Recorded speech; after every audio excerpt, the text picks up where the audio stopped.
मिश्रा के चक्कर में फंसे सैकड़ों युवा बाबा साहेब का अपमान करने पर पहुंचे जेल। अनिल मिश्रा के लिए खड़ी वकीलों की फौज, गरीब युवाओं को सरेआम मांगनी पड़ रही माफी। अनिल मिश्रा को बचाने के लिए ग्वालियर में लोअर कोर्ट से लेकर हाई कोर्ट तक में वकीलों की फौज खड़ी है, लेकिन उनके चक्कर में फंसकर जिन गरीब युवाओं ने बाबा साहेब का अपमान किया, उन्हें बचाने वाला कोई नहीं है। कोई सलाखों के पीछे रहम की भीख मांग रहा है, तो कोई बाबा साहेब के फोटो के सामने सर झुकाकर माफी लेने की कोशिश कर रहा है, तो कोई रो रो कर अपनी गलती का एहसास कर रहा है। जरा देखिए, ये उस वक्त की तस्वीरें हैं जब अनिल मिश्रा के केस की हाई कोर्ट में सुनवाई चल रही थी। वो हाई कोर्ट परिसर में ही दर्जनों वकीलों से घिरे हैं और खुलकर नारेबाजी कर रहे हैं।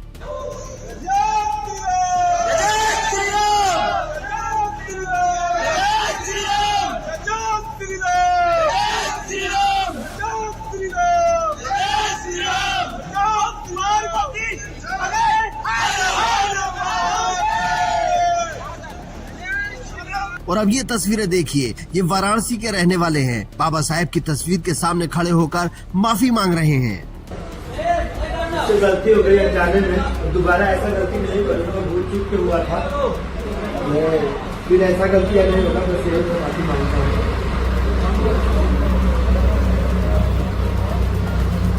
लेकिन मजे की बात यह है कि अनिल मिश्रा और इन पंडित जी का गुनाह एक ही है। दोनों ने बाबा साहेब भीमराव अंबेडकर का अपमान किया है, लेकिन एक मजे से अदालत में नारेबाजी कर रहा है और दूसरे थाने में ही थर थर कांपते हुए फोटो के सामने माफी मांग रहा है। इससे आपको क्या समझ आया? एक ही तरह के गुनाह में दो अलग अलग तरीके की तस्वीरें, दो अलग अलग भारत की कहानी कह रही हैं, और यही हमारी असली हकीकत है।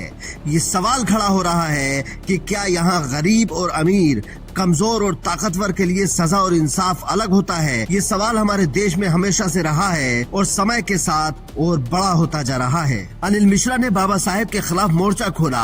पहले ग्वालियर हाई कोर्ट में मूर्ति का विरोध किया, फिर उनके खिलाफ सोशल मीडिया पर कैंपेन चलाया, जिससे प्रभावित होकर बहुत से युवाओं ने बाबा साहेब के खिलाफ बयानबाजी की, जिसका नतीजा ये हुआ कि देश के अलग अलग कोनों में 500 से ज्यादा लोगों पर केस दर्ज हो गया। अब बताइए, अनिल मिश्रा के पास तो ताकत है, वकीलों का लाव लश्कर है, वो ग्वालियर में बार एसोसिएशन के अध्यक्ष रहे हैं, उनके भाई जज भी हैं, वो तो केस लड़ लेंगे, लेकिन जो गरीब हैं, कमजोर हैं, उनका क्या होगा? इसीलिए किसी के भी पीछे चलने से पहले ये सोच समझ लो कि वो रास्ता सही है या गलत, और उसका नतीजा क्या हो सकता है। क्योंकि कई लोग लाइमलाइट के चक्कर में आकर किसी दूसरे का रास्ता अपनाते हैं। कई बार तो उन्हें पता भी नहीं होता कि वो क्या कर रहे हैं। बाबा साहेब का अपमान और विरोध करने वालों से ही आप 4 सवाल कर लोगे तो उन्हें नहीं पता होगा कि वे क्यों विरोध कर रहे हैं। उनसे अगर आप पूछ लेंगे कि चलो बताओ BN राव कौन थे, तो वो नहीं बता पाएंगे, लेकिन बाबा साहेब का फोटो दहन करने निकल पड़ेंगे, क्योंकि उनको लगता है कि इससे उन पर फोकस जाएगा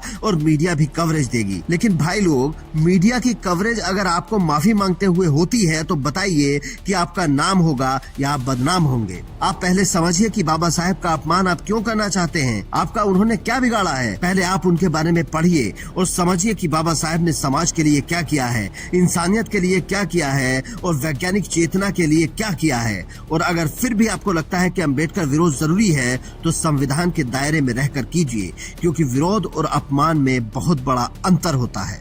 ब्यूरो रिपोर्ट, इंडियन न्यूज।